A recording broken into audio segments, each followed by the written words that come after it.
So recently I made a short talking about all the new C8 trims because I genuinely, unironically believe that the new C8 Corvette is arguably the greatest modern platform when it comes to cars. And yes, I know, another Social Orbit video of him glazing Corvettes. No.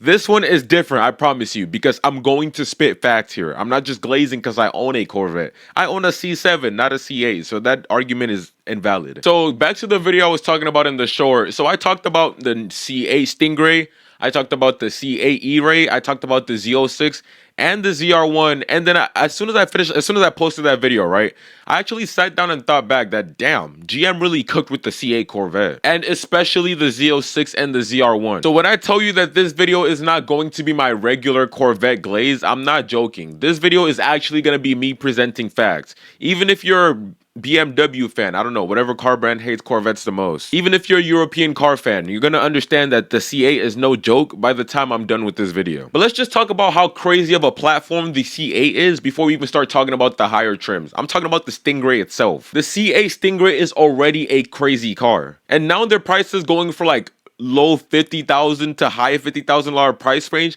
A car that looks like this should never cost $50,000. That's what I'm trying to say. And the base C8 Stingray gives you about 495 horsepower for that little price, while looking like a supercar to the casual person. And that's the thing I like the most about Corvettes, why it's different than a Mustang, a Dodge, and a Camaro, and many other cars in its price range. A Corvette, no matter what trim, will look special to the untrained person, like to somebody who's casual and not into cars. If somebody pulls up in a C8 Stingray that costs $50,000 and a Dodge Demon 170 that costs up to $200,000, a casual person who knows nothing about cars will always think the C8 Corvette is the better car, even though the Dodge is 4 times the price. You know what I'm trying to say? Corvettes as a brand just have this prestigious name. Oh my god, this video already sounds like it's me glazing, so I'm But no, that's not even glazed. I'm sure you understand what I'm trying to say. A Corvette nameplate gives the car a more special, how do I put it? A more special look to the regular person than a Dodge, no matter what Dodge it is, or a Mustang, or a Camaro, you know? So that being said, the C8 is already an insane car, and you're getting so much more than you pay for, no matter what trim you get. The C8 Stingray, you get a 6.2 liter supercharged, no. The C8 Stingray, you get a 6.2 liter LT2 mid-engine supercar looking car with 495 horsepower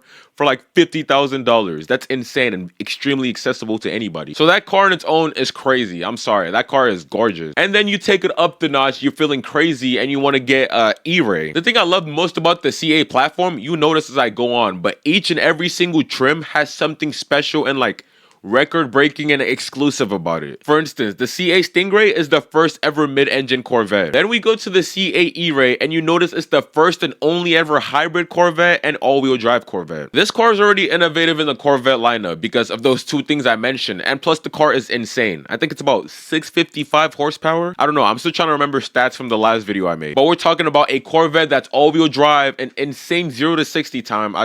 You can't quote me on that, I don't know that. But I just know that car is crazy. All in this same C8 platform, we're talking a 200 horsepower jump from the least most powerful C8 all the way to the second to the last most powerful C8, a 200 horsepower jump. So when you do look at those two cars, yeah, you know the C8 platform is crazy, considering those are just the two last at the bottom of the list. But then we go up one more and we have the C8 Z06. All right, first, what record has the Z06 broken? Because like I said, the C8 platform, every single trim has something innovative and crazy going on. But before I even talk about that, I want to talk about something else. Something slightly more important. The sponsor of today's video, 3W Car Liners. First off, these are not your average floor mats. And I'm not even kidding when I say this, but I actually love their product a lot. I would never promote something that I genuinely won't use and enjoy. But trust me when I say this, you will not regret making this purchase. Because one, it just makes the car look better, and two, it's just so much more benefits over the OEM. They are made from eco-friendly TPE material, non-toxic, odorless, and completely safe for kids, pets, and even expecting moms. So no worrying about harsh smells or chemicals. Plus, they're extremely durable, built for tough use, and perfectly designed to fit your car like a glove. My favorite thing about these floor mats is how easy easy they are to clean. I daily drive my cars. That means they see all sorts of terrain, and there's nothing worse than having a floor mat that's hard to clean. Especially now that it's rainy season. I'm trying to stress this. Whether it's mud, water, or snow, a quick rinse and these mats are good to go. Oh, that was low-key bars. And for my fellow adventurers, these mats are highly resistant to extreme temperatures, so they hold up in scorching summers and freezing winters. And oh, let me show you this unique groove design. It keeps water, dirt, and grime locked in place, so your car stays spotless even after a messy day out. With 3W liners, you get protection, durability, and peace of mind, all backed by a lifetime warranty. So why not treat yourself this holiday season? And plus, it just looks so much better than the OEMs. So check out the link in the description for an exclusive holiday discount, because your car deserves it. Okay, the C8 Z06, the most powerful naturally aspirated V8 ever. I'm talking no superchargers, no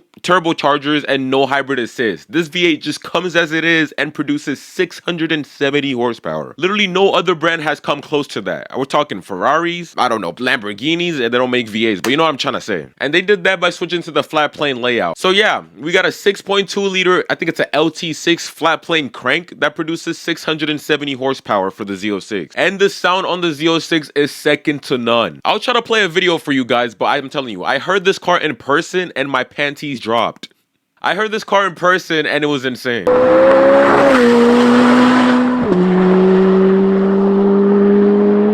But yeah, the C8 Stingray, the C8 Z06, the E-Ray, blah, blah, blah. Who cares? Those cars have been out for years now. The main focus of this video is the up-and-coming ZR1 and how many records it's just breaking left and right. That car is crazy. This might be an insane take. Actually, it's probably not. But I genuinely believe when the ZR1 comes out, it would be the most insane American car till date. We're already seeing sneak peeks of what this car can do, and this take is getting more and more true and becoming more realistic as time gets closer to its release date. First off, what is the C8 ZR1? For the people who don't know, because not everybody's a Corvette geek like me. The C8 ZR1 pretty much takes the flat plane crank V8 from the Z06 and slaps the two largest turbos on it. And I'm not even exaggerating when I say that. The turbos on the C8 ZR1 are literally the largest production turbos ever. And those two turbos produce an output of 1064 horsepower on pump gas. So you could put 91 octane in your Corvette and get 1064 horsepower. I saw people comparing it to the Demon 170, talking about, oh, Dodge is the first to do it with 1025 horsepower. You need E85 for that though. That's the difference. We're talking about 1064 horsepower for an American car off pump gas. That's crazy. But aside the largest turbos, we also saw the top speed run of the ZR1 earlier in the year when they did the top speed run, and it came out to be 233 miles an hour. 233. To put that into perspective, that's faster than a lot of your favorite hypercars. I'm talking La Ferraris, the whole Trinity. It just goes on and on, but an American Corvette is faster than that when it comes to top speed. Without hybrid assist, by the way. This car does what it does without hybrid assist. I'm just pointing that out there because 1064 horsepower is crazy off ICE engine strictly. But 233 miles is crazy. But the reason I decided to even make the video in the first place is because I saw a Hype Whip post, I believe, and it said the new 0 to 60 time for the new C8 Corvettes, the ZR1. Corvette ZR1 hits 60 miles per hour in 2.3 seconds. The quickest and fastest Corvette ever. Quarter mile in 9.6 seconds at 150 miles per hour. I would say maybe the numbers are inflated, but this is not Dodge we're talking about here. Didn't Dodge say the Demon 170 could get 8.9 in the quarter mile? What happened to that? I've never seen a Demon 170 do that time. But this isn't about Dodge. This is about Corvettes. So we're talking 0 to 60 in 2.3 seconds and a quarter mile time of 9.6 seconds. I don't know, maybe this is just the Corvette bias coming in, but those numbers sound insane to me. Especially considering that this car isn't a drag car. It's a Corvette that was built for the track. A Demon 170 pulling these numbers is impressive, but the fact that that's all it can do and that's all the car is built for, it makes sense. But a Corvette, being a Corvette and having all the downforce it has, the track capabilities it has, and also being able to pull a